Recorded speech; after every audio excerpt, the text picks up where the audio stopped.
the undertaker, and the chief mourner. Scrooge signed it, and Scrooge's name was considered good for any piece of business he chose to put his hand to. Marley was dead as a doornail. No, I don't know what there is particularly dead about a doornail. I would think a coffin nail would be better than a piece of iron, but far be it from me to change the expression. So permit me to repeat once again, emphatically, that Marley was dead as a doornail. Did Scrooge know he was dead? Of course he did. How could it be otherwise? Scrooge and he had been partners for I don't know how many years.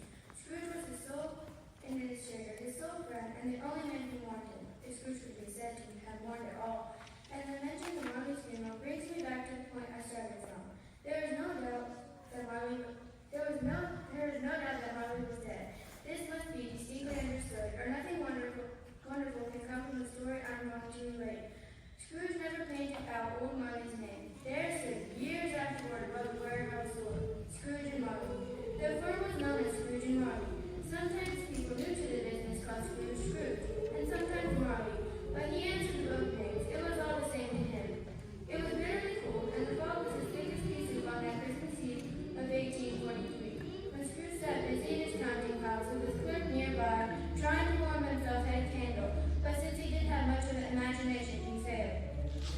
To make your Christmas bright, here we come a-wandering with hearts so glad and light.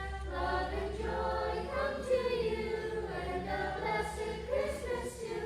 And God bless you and send you a happy new year. And God send you a happy new year. God bless the fathers here today, likewise the mothers too. And all the little children and everything they do. Love and joy come to you, and a blessed Christmas too. And God bless you and send you a happy new year. And God send you a happy new year.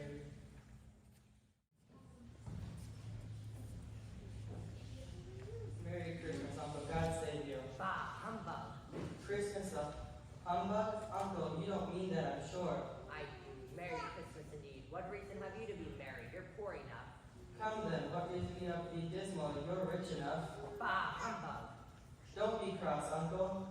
What else can I be when I live in such a world of fools as this? Away with Merry Christmas. If I could work my will, every idiot who goes about with Merry Christmas on his lips would be boiled with his own pudding and buried with the stake of holly through his heart. Uncle, Nephew, keep Christmas in your own way and let me keep it in mine. keep it. You don't keep it. Let me leave it alone then. Much good it has ever done you. I have always thought of Christmas time as a good time where men and women seem by one consent to open their shut up hearts freely and to think of people as fellow passengers to the grave, and not another race of creature bound on other journeys. Therefore, Uncle, though it hasn't put a scrap of silver or gold in my pocket, I believe that it has done me good and will do me good, and I say God bless it. Another sign out of you and you'll keep Christmas by losing your position. You're quite a powerful speaker. I wonder you don't go into Parliament. Don't be angry, Uncle. Come and dine with us tomorrow. I'll see myself in hell first. But why, Uncle? Good afternoon. I want nothing from you. I ask nothing from you. Why can't we just be friends? Good afternoon. I'm sorry with all my heart to find you so resolute. We have never had any quarrels, and I have made a trial in honor of Christmas, and I will keep my Christmas humor to the last. Merry Christmas, Uncle. Good afternoon. And a Happy New Year. Good afternoon. Merry Christmas to you too, Bob Cratchit. Thank you, sir. And Merry Christmas to you.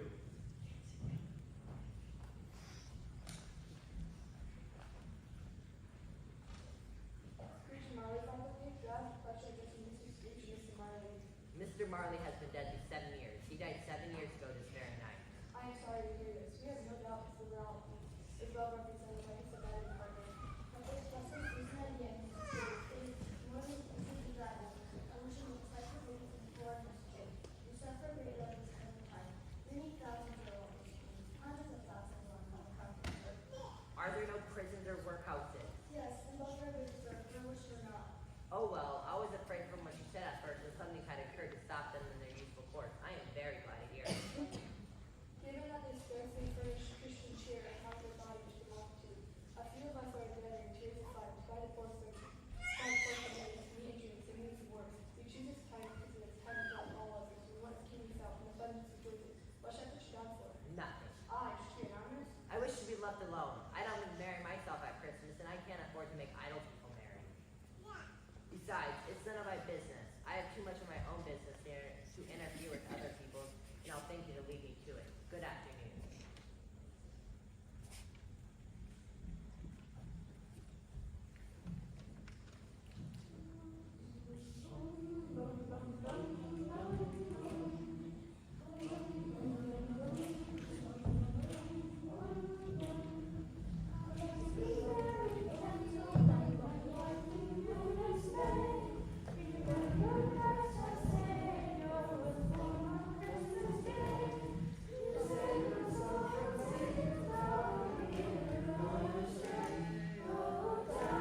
ever struck out during his life.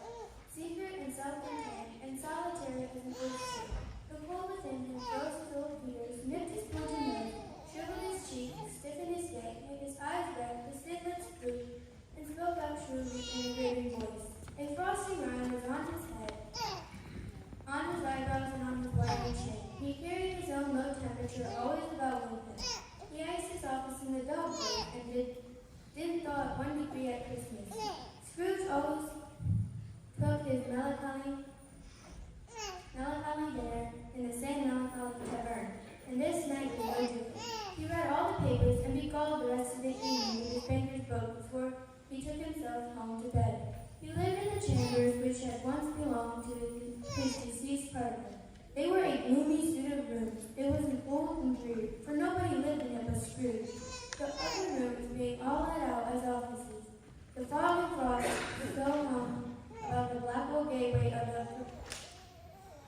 of the house that seemed as if the genius of weather sat in mournful meditation on the threshold. Upon arriving in his chambers, Scrooge took off his cravat, put on his dressing gown, slippers, and his nightcap, and sat down before the fire to take his gruel. For he had a cold in his head, and it was a very old fire. Nothing on such a bitter night. He was obliged to stay close to it and brood over it before he could extract the least sensation of warmth from such a small handful of fuel.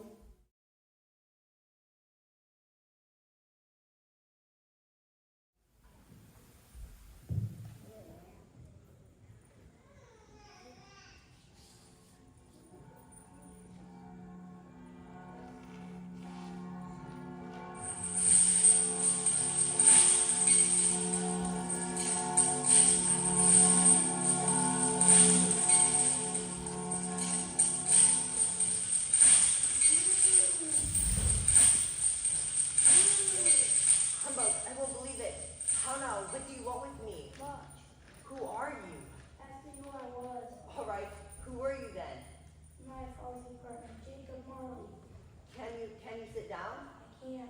Do it then. You don't believe in me. I don't.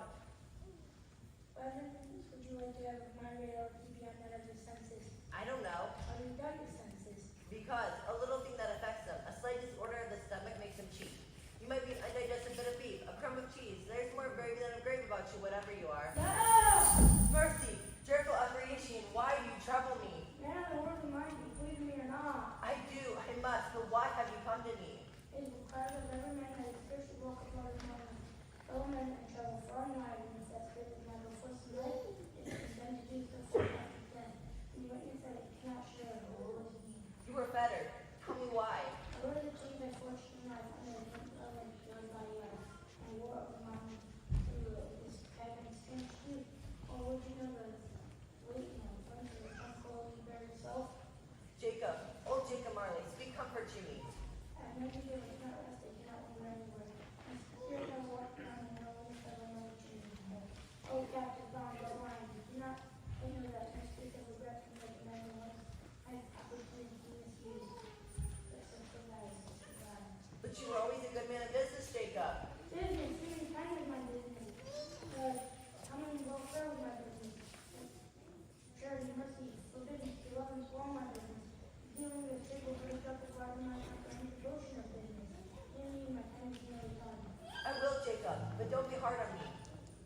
I'm here to warn you, you have a chance to escape my fate. The chance I have to work for you, Ebenezer. You were always a good friend, thank you. Don't be haunted by three spirits.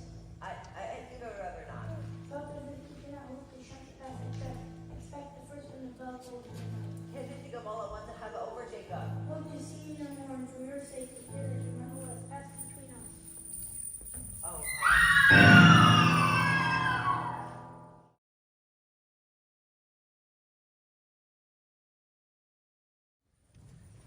And so Scrooge lay in his bed and thought and thought and thought it over, and could make nothing of it. The more he thought, the more perplexed he was, and the more he endeavored not to think, the more he thought. Marley's ghost bothered him exceedingly. Every time he resolved within himself that it was all a dream, his mind flew back again like a strong spring released to its first position and presented the same problem to be worked all through. Was it a dream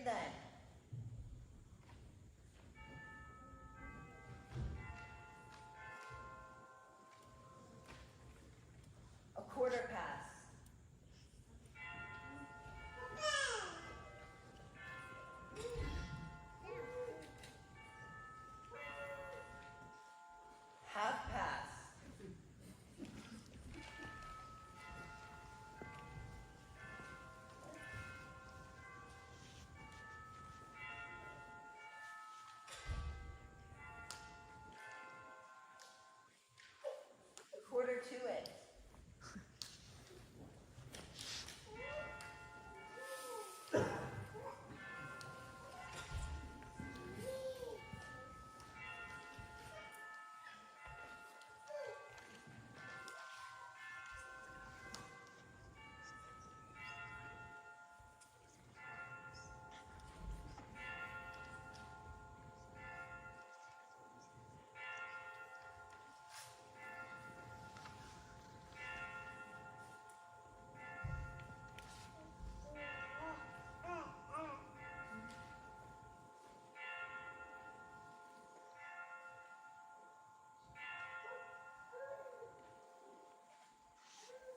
Ah, the hour itself and nothing else.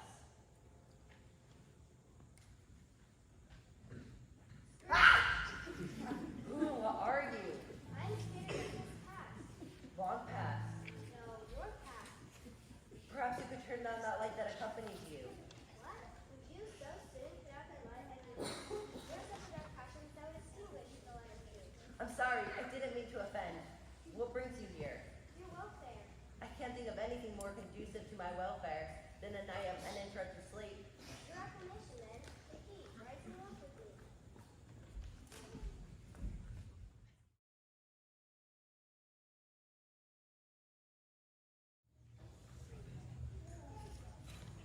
Do you know this list? Know it, this is Rose Apprentice. Look, it's old Fezziwig, alive again. And there's John Wilkins, we were best of friends. And there's Belle. Yo-ho there, Ebenezer Sam! No more work tonight, my boys. It's Christmas Eve. Clear all this nonsense away. All of you. We must make room. Life is too short for all work and no play. I say it's time for a party. Hi-ho, Sam. Cheer up, Ebenezer. Look lively, though.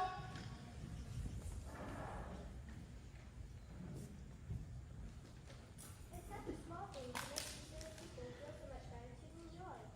Small thing. Is it not? After all, what did he do, this Fezziwig? Spend a few pounds on the party. Does he deserve such praise as this? It isn't that spirit. Why? Mr. Fezziwig has the power to make us happy or unhappy. He can make our work pleasant or miserable just in the way he looks at us. A thousand such little things add up, you know, until the happiness he gives as is great as is the cost of fortune. And, What is it? oh, nothing. Something I do. No, it's just that I would like to be able to say a word or two to my clerk just now. That's all. My time goes short. Quick. This is not addressed to Scrooge, or to anyone whom he could see, but it produced an immediate effect. For again Scrooge saw himself. He was a little older now, in prime of life, with a sweet-faced young lady at his side. His face had not the harsh, rigid lines of later years, but it had begun to wear the signs of care and avarice. There was an eager, greedy, restless motion in the eye, which had showed the passion that had taken root. There was a shadow of the growing tree would fall.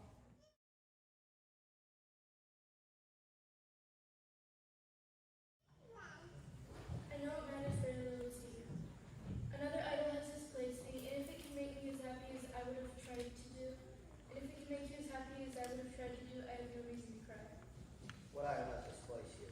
A golden one. Well, there's a double standard for you. The world speaks so vehemently against poverty, yet it condemns the pursuit of wealth just as harshly.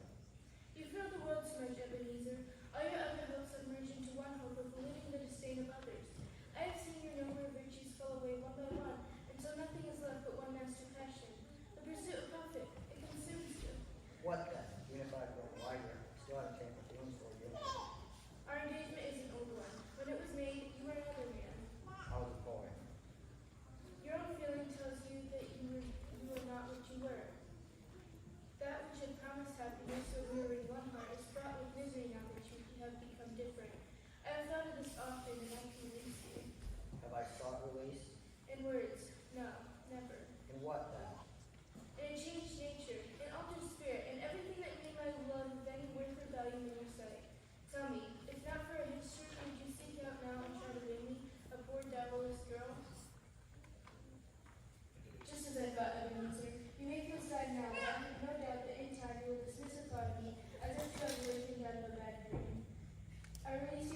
conduct me home. Why do you like to torture me? Why can't I know more? I don't wish to see it. Show me no more.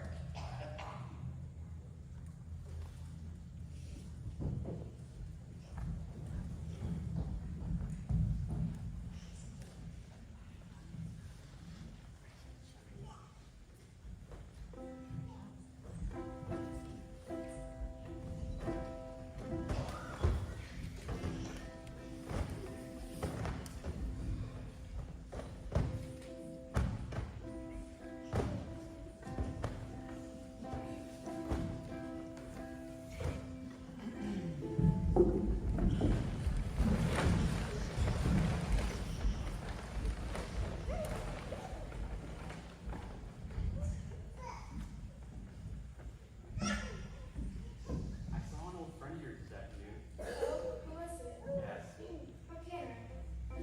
Mr. Scrooge? Mr. Scrooge it was. I passed his office window as it was not shut up. He had a candle inside. Had a scarcity of seeing him. His partner, Jacob Marley, was on the point of death, and very sad, old Scrooge, quite alone in the world, I do believe. Spirit, remove me from this place. I told you, these are shadows of the things that have been, that they are what they are, do not worry. Please, I beg you, take me away from here. I can bear no more. No more.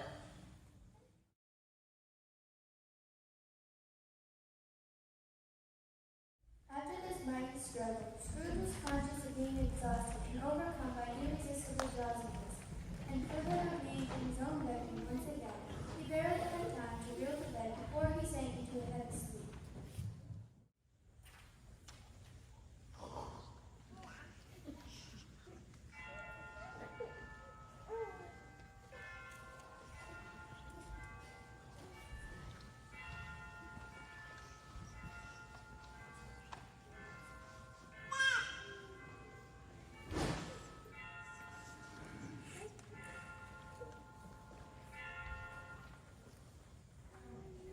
Scrooge!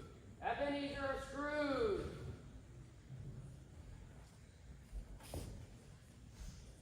I'm the spirit of Christmas present. Look upon me. You've never seen the likes of me before, eh? Ha ha ha. Never. You've never walked north with any of my elder brothers in these latter years? I am afraid I have not. Have you had many brothers, Spirit? More than 1,800. A tremendous family to provide for.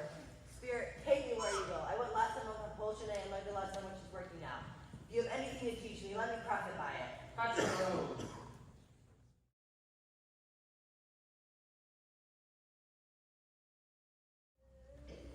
What has ever got your precious father now, and your brother, Tiny Tim, and Martha was nearly this late last Christmas? Tell me, Mother. Oh, Martha, how late you are. We had a great deal of work to finish up last night, and a great deal to this morning. Well, never mind, so long as you are come. Sit down and warm yourself, dear. No, there's our father coming. Hide, Martha, hide. Welcome home. Merry Christmas, Father. Merry Christmas, Tiny Tim.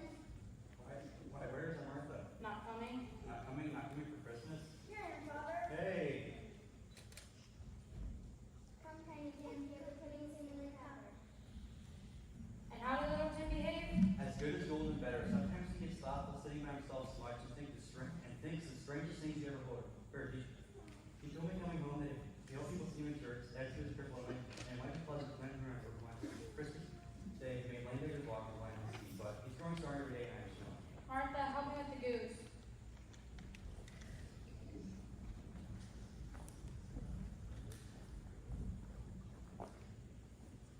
Yay! Time for a good pie supper. That's a goose. And Merry Christmas to all my dears. God bless us. God bless us, everyone. Spirit, tell me if Tiny Tim will live. I see a vacant seat at this table, a crutch without an owner, carefully preserved. If the shadows remain unaltered by the future, the child will die. Oh, no, kind Spirit, say he will be spared. If the shadows remain unaltered by the spirit, none other of my race will find him here. What then? If he be like to die, let him go ahead and die. Decrease the surplus population. You use my own words against me. Perhaps in the latter years you will hold your tongue until you have discovered what the surplus population is and where it is. Who are you to say who shall live and who shall die? It may be in the sight of heaven that you are more worthless and less fit to live than millions like this poor man's child. Mr. Scrooge, I'll give you, Mr. Scrooge, the conqueror's peace. The founder of peace and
Who suffers violence, ill will, himself always, here he takes it into his head to dislike us, and he won't come and dine with us. What's the consequence?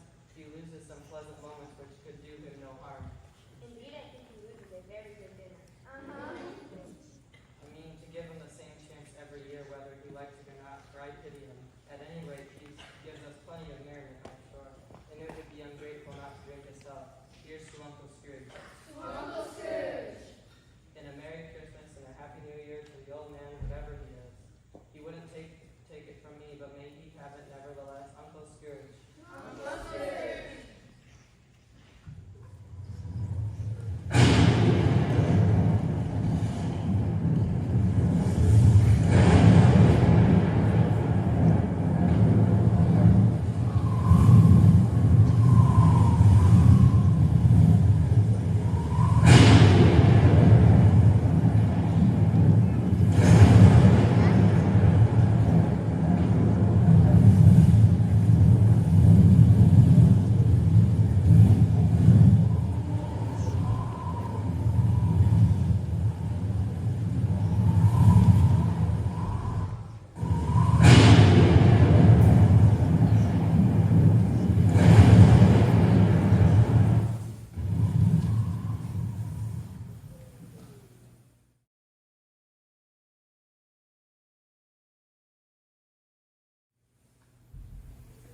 You were the spirit whose coming I was told about. Spirit of the future, I fear you more than any other scepter I've seen. But I know your purpose is to do me good, and since I hope to live better than I was, I am prepared to bear your company with a thankful heart. Will you not speak to me? Lead on then, the night is running fast, and it is precious time to me. Lead on, spirit.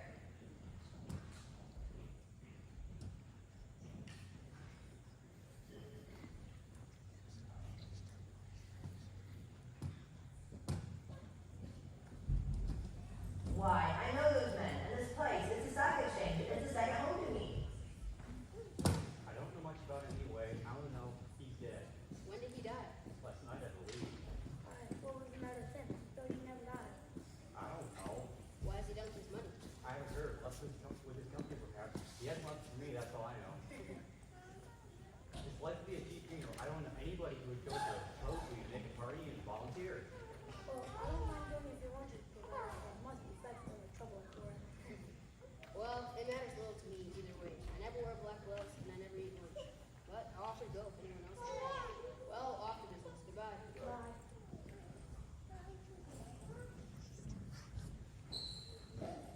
How are you? Fine. Old Scratchy Scrooge has got his own class, eh? So I'm told.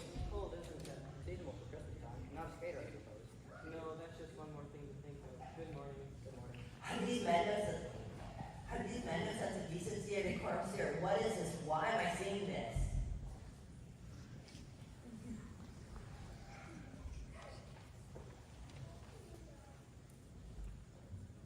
Is it good or bad?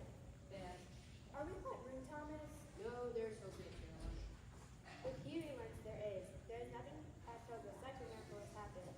He is casting, my dear. He is dead. Dad, oh God be praised! Oh, Lord forgive me. I thought he was rather pretending to be ill to avoid me. But what the half-drunken woman told was quite true. He was not only very ill, but dying, even then. To whom will I double praise him? I don't know. But before the time, we will be ready with the money. And even though we were not, it would be a bad fortune indeed to have a creditor as merciless as he was. We may sleep tonight with light hearts, Caroline. Spirit, I ask to see some emotion connected with this man's death, and you show me only pleasure. I demand to be shown some tenderness connected with the death.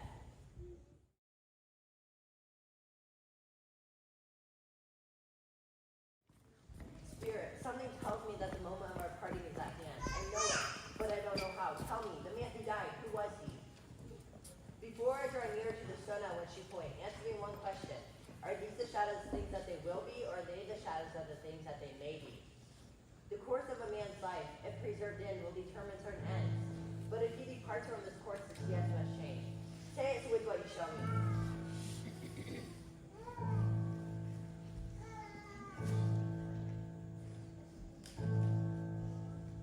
Ebenezer Scrooge. Oh, Spirit, no! Am I the man who died and was not born? Spirit, hear me. I am not the man I was. I would not have been this man but for your intervention. Why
shilling. Come back in less than 5 minutes and I'll give you half a crown. I'll send it about practice. He shan't know who sends it. Why, it's twice the size of Tiny Tim.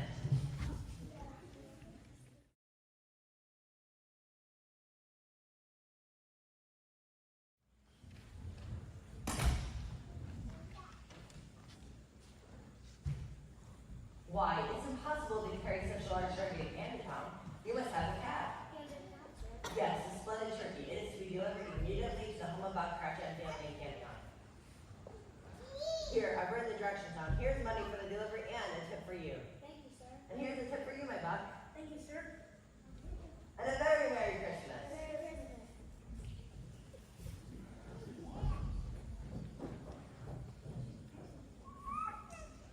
Mr. Scrooge?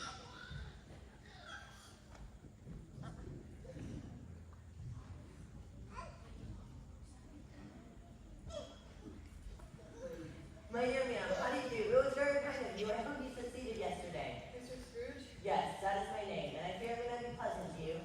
Oh, if you have the goodness, you'll allow me to ask your pardon. My dear sir, are you quite serious? If you please, not a farthing less. A great many back payments are included in it, I assure you. Don't say anything, please. Come and see me. Will you come and see me? We will. Thank you. I'm much obliged. I thank you 50 times. Bless you.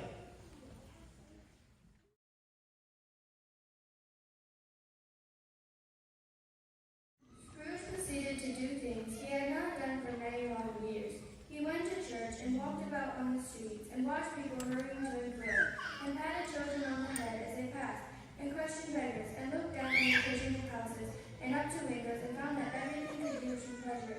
He had never dreamed that any walk or anything at all could give him so much happiness.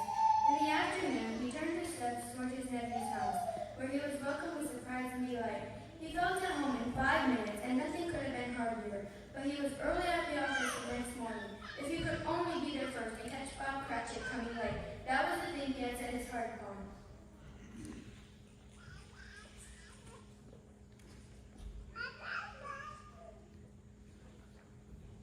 What do you mean by coming here this time of day? I'm very sorry, sir. I'm behind my time. Yes, I think you are. Step this way, if you please, Cratchit. It's only once a year, sir. It shall not be repeated. I was making rather merry yesterday, sir. Sir, I'm not going to stand for this any longer. And therefore, I'm about to raise your salary. A Merry Christmas, Bob. A Merry Christmas, and I've given you for many a year. I'm going to assist your struggling family. We will discuss your affairs this afternoon over a drink, Bob. Make up the fires. Buy another full scuttle before you dye another eye, Bob